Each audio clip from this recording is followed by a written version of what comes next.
like Star Trek Strange New Worlds. I don't love it, with the exception of a couple of episodes, but I like it quite a bit. It's Star Trek by way of the MCU. It's very light-hearted and quippy. They do that thing where they undercut tension with a joke a little bit too much for my taste, but overall, I like the show. I think it's what modern Star Trek really should have always been. I also find it really, really frustrating sometimes, because it's a show that would require just a couple of little changes to become a show that I really love. It comes close to, but continually misses the mark of being something truly fantastic. Season 2, Episode 3, Tomorrow and Tomorrow and Tomorrow, has been stuck in my head for both the right and the wrong reasons. It's a solid episode with an especially fantastic performance by Christina Chong as Lieutenant La'an, while also being an episode that requires you to keep flicking your brain off in order to enjoy properly, in a way that's just emblematic of the entire series. The setup is fairly simple. Security Chief La'an is doing her usual business around the Enterprise when a man in a modern-day suit stumbles bleeding into the hallway. La'an realises that he's been shot by a bullet, not a phaser, and he hands her some sort of device and tells her to get to the bridge. However, when she gets there, everything is wrong.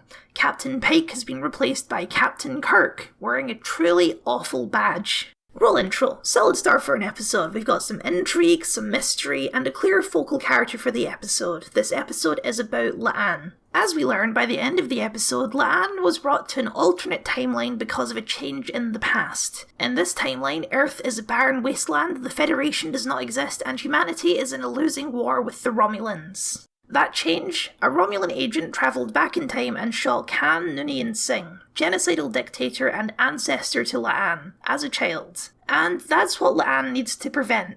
Now, there are 3 ways we can talk about this episode. We can talk about it metaphorically, what the episode is about beyond the actual things that happen in it. We can talk about it as a sci-fi story with time travel and timey-wimey implications. And finally, we can talk about it within the wider world of Star Trek. Let's do all 3 in that order, shall we? Tomorrow and Tomorrow and Tomorrow is about self-acceptance.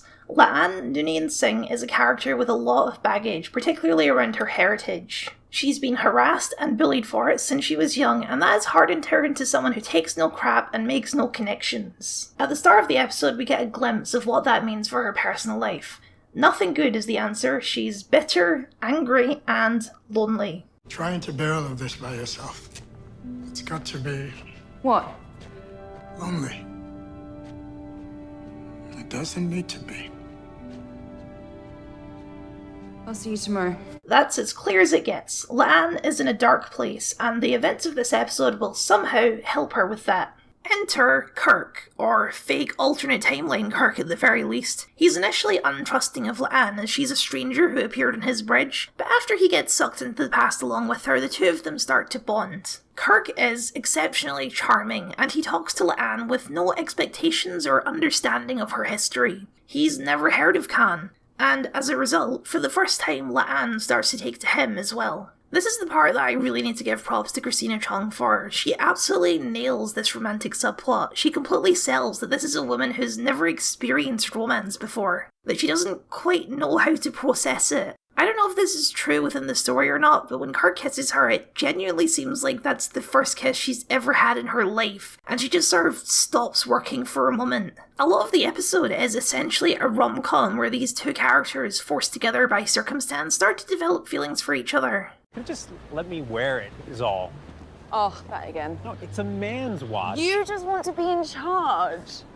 More broadly, this budding romance formed in this strange situation shows La'an that this is actually something she wants, something she enjoys, something that makes her happy. Unlike all of the pushing people away that she's been doing her whole life, it's a side of her that we've never seen before and that likely she's never seen before herself. Something she's always been too scared to do because she expects people to disappoint her. And then he dies, and La'an has to reckon with the other reason she doesn't form attachments. Sometimes they die. That's when La'an reaches her ultimate choice. If Khan dies, she won't cease to exist thanks to the device she has. She'll be free. Free of the legacy of Khan. Free of the expectations. Everyone will treat her like Kirk did, as just a normal person. It just means letting everyone else die. Kirk wasn't willing to make that sacrifice, and he died for it. But for Kirk, that was an easy choice. He wanted a future where Earth is better, where his brother is alive, at least until that random episode of TOS where he dies off screen. La'an's choice is more personal. Saving Khan means accepting Khan. It means acknowledging that despite all of his horrors and the baggage she's carried all her life, that baggage is a part of her. It's made her who she is. But with this budding relationship, she now knows that it doesn't have to be all that she is. In acceptance, she can evolve beyond it and become a healthier person. We end the episode on an absolutely heartbreaking scene of La'an calling the real Kirk, just to see him again, but he's not the same man. He doesn't know who she is, and she can never tell him what happened. Temporal space laws. And she just breaks down. All of her anger and bitterness, the thing she's used to shield herself for so long, is gone, and she just cries. It's heartbreaking, but it's also healthy. She's not bottling it up anymore. Before you can let yourself be happy, you have to let yourself feel anything at all. And sometimes that means sadness too. She's not miraculously cured, she's still got the same issues, but this is an important step on the road to a better La'an. The happy, huggy La'an that we got a glimpse of in another time travel scenario. I think all of this is truly excellent. It's some of the best character writing in the entire show, and it easily bumped La'an from a character I didn't really have strong feelings about to one of my favourites on the show. And look, as I've said before, I'm a sucker for a sappy love story. Now here's why this episode is dumb as balls. Let's talk about time travel. Time travel is not real, so there's no way to be accurate with how your time travel works. It's a purely theoretical concept. What matters to a time travel story is that you're self-consistent. The audience needs to understand the stakes of the adventure. Is this a butterfly effect scenario where a small change will completely mess up the future? Or is this an endgame thing where changes result in alternate timelines that don't affect your present? Either of these is fine, but you have to be consistent in your story. And by its own logic, this episode makes no sense whatsoever. Why does Captain Kirk exist in this alternate timeline? Why does the Enterprise exist? Why in the absolute hell does Spock, the half-human, half-Vulcan, exist in a galaxy where Vulcans and humans aren't even allies? I'd be willing to accept all of that. It's silly, but if it was established as a definitive rule in the story that the same people will always be born, like people are some kind of constant in the timeline, then that's fine. Except, we also immediately established that La'an doesn't exist in this timeline. Our scientists have theorized that such a thing could be possible. A far simpler explanation is you've lost your mind. Except there's no record of you in our database. La'an doesn't exist because Khan died as a child. That makes sense. But then, in the following 200 years of war with the Romulans, everyone else's ancestors were fine. Amanda Grayson still existed, still immigrated to Vulcan and had a son with Sarek. If all of that is true, then where the hell is Pike? Why exactly isn't he the captain of the Enterprise in this timeline? How did such a radical shift in the timeline result in changes so minor that the only things different are the captain and the badges? Okay, hold on for a sec. Obviously the reason for all of this is external. They're not going to build an entire new set, create a bunch of new uniforms and hire a bunch of new actors when we only spend about 5 minutes of the episodes in the alternate future. It just wouldn't be worth the budget. But you could at least yesterday's Enterprise it. You could make all the lights dark, put some silly belts on their uniforms, or bring back the Discovery Blues. Just anything to distinguish the normal timeline from this alternate bad timeline. This is what I mean about the show. It would only take a couple of changes to make this so much less frustrating and so much less confusing to watch. I am willing to give the benefit of the doubt that for whatever reason, Captain Kirk still exists in this timeline. But he shouldn't be the same man, and that's the other bonkers part of this episode. Captain Kirk makes no sense whatsoever. Alternate Captain Kirk is a man who's lived his entire life at war. Earth in his time is a desolate wasteland. He's never seen a sunset before. He opens the episode shooting at the Vulcans who came asking for help because there's no help to give. This is the world of an extremely bitter, jaded and wary man. But he isn't. He's just Kirk. He's buying hot dogs and playing chess and joking around. He doesn't understand revolving doors, but he can figure out how to stunt drive a car in a couple of minutes. The show wants to have its cake and eat it too. It wants to have fun, charismatic Kirk, but it also wants desolate wasteland future. And these two things don't mix. The result is that the episode completely fails to demonstrate that the future they're trying to prevent, the entire plot of the episode, is really that bad. He seems fine. He seems normal. The Enterprise seems normal. What's the big deal? I know he tells us a bunch of bad stuff happened, but without ever seeing it, it's hard for that to feel real in any meaningful way.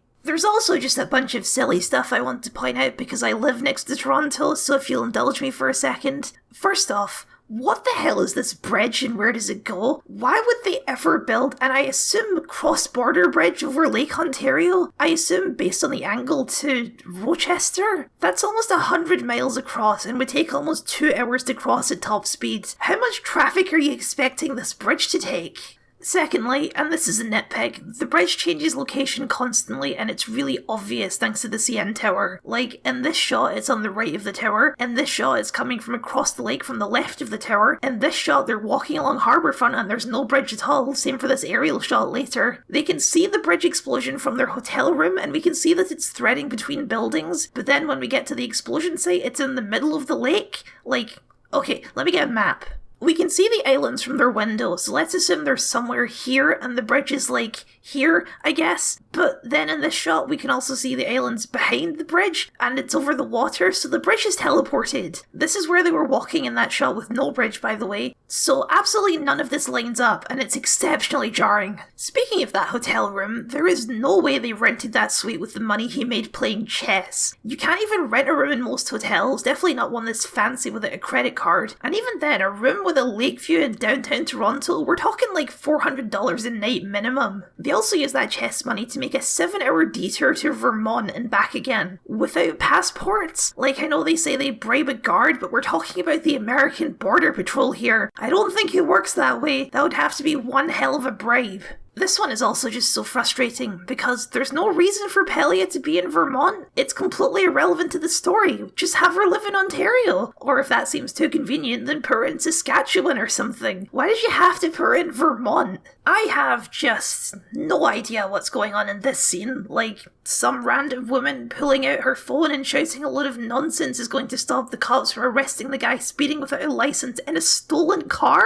Who cares if he's a civil rights attorney? I figured it would be revealed later that this lady was in league with the police dispatch and they ordered the cops not to, but no, as far as we can tell, she's working alone. She's just peer pressured the cops into not arresting an extremely obvious criminal. The bridge explosion is unrelated to the changes in the timeline, because apparently the Romulans in the past were actually interfering with the progress of humanity. That's something that always happened. They aren't time travelers. Just this one lady is the time traveler. But if that was always supposed to happen, then why did this guy tell La'an to get to the bridge? Why did he tell her, you have to get to the secret underground nuclear reactor in the building with your name on it? I mean, this guy did get shot, so I guess he's just an idiot. And finally, and this is another nitpick, the Romulan lady says she hasn't gotten used to the ears as a reference to the fact that she assumedly has had her pointy ears removed. But we never actually see her ears in the whole episode. She could have just been hiding them under her hat and it would have been equally as effective. Some of these are more important than others. I'm not really going to hold the teleporting bridge against the show because that only annoys me personally. 95% of the people watching would never notice. But the larger issues of the logic of the plot and the rules of the time travel are so half-baked and poorly thought out that it is so distracting. The biggest one for me really is Kirk, and once again, a single change would have made this so much better. Just simply make him anybody else. What we need in the story is a character that La'an can fall in love with. That can be literally anyone. It doesn't have to be James T. Kirk. The only thing it really adds is that scene at the end, but the whole thing would have been equally effective if Love Interest Man just didn't exist at all in the Prime timeline. But then, we wouldn't get an episode with Captain Kirk, now would we? Strange New Worlds is in such a strange place when it comes to the original series. It takes a ton of liberties with the source material, like the uniforms and the sets. Obviously the show looks like a modern show and not like a 60s show. Characters like Chapel and Uhura and Mbenga are basically entirely new characters from their TOS counterparts, and I'm fine with that too, because you have to give them some sort of personality. In fact, the more the show swings away from TOS to be its own thing, the better as far as I'm concerned. But also the show has a continual and frankly slightly frustrating adoration for TOS. There's no reason for Kirk to be in this episode, except for the fact that he's Kirk, he's the guy! And we want to put him in this show as much as we can justify to cash in on name recognition? I don't know. It's also just such a confusing detail that they gave alternate timeline Kirk the same backstory as Chris Pine Kirk. I know it's a cute Easter egg, but it's also so confusing to think about, like, does Nero exist in this timeline as well? That brings me to another point. Time travel has literally never been consistent in Star Trek. Every episode and movie has their own rules. That's why I never made any comparison to Star Trek. But it is unignorable that this episode has almost beat for beat the exact same plot as Star Trek Picard Season 2. The main character has to go back in time to ensure that their ancestor does something important, otherwise the future becomes bad. Along the way, learning a lesson about self-acceptance. Picard Season 2 is much, much worse, obviously. I've gone into far too much detail about that in a previous video. But I will say, at the very least, Picard Season 2 does a better job of establishing why the future is bad. Room full of skulls, public executions, etc. There's even weirdly specific details, like they both have a car chase scene, they both have a secret alien who they know from the future who can help them, they both have a secret Romulan who's hiding their ears. The season literally ends with Brent Spiner pulling out a file labelled Khan, and I was so braced for him to walk out of that door at the end, you have no idea. This is also the second time travel episode of Strange New Worlds heavily involving Captain Kirk. We just did this 3 episodes ago with the season 1 finale. Lan was his first officer, which,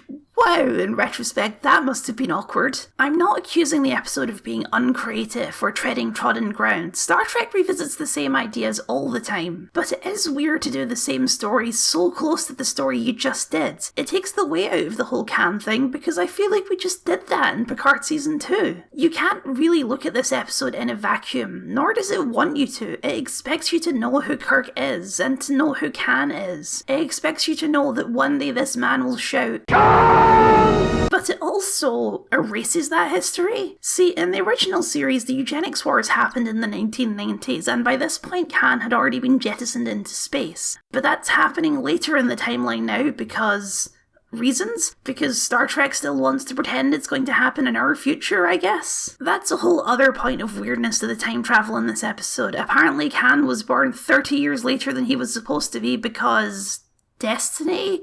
Temporal shenanigans? You can address it with a line, but that doesn't actually make it make any sense, and it implies that this show takes place in a different timeline to the original series? That's so confusing. Is this even the same Khan as the one in Wrath of Khan? How could he be if he was born 30 years later? And yet, this is one of my favourite episodes of the show so far, which is both a compliment and an insult. The parts of this episode that work, really work, and the parts that don't are the same parts that don't work for the rest of the show. That's the Strange New Worlds paradox. It's a show that wants you to pay attention, especially if you're a Trekkie. It's full of deep cuts. They mentioned Cybok last season. No one's thought about Cybok in 20 years. And at the same time, if you do pay attention, especially if you're a Trekkie, then for every deep cuts, there's a bunch of really simple things that the show just gets wrong, or if not wrong, gets severely different. It's both a smart show and a dumb show, and that makes it way more frustrating to watch than something like Picard Season 1 and 2, which is just straight up bad.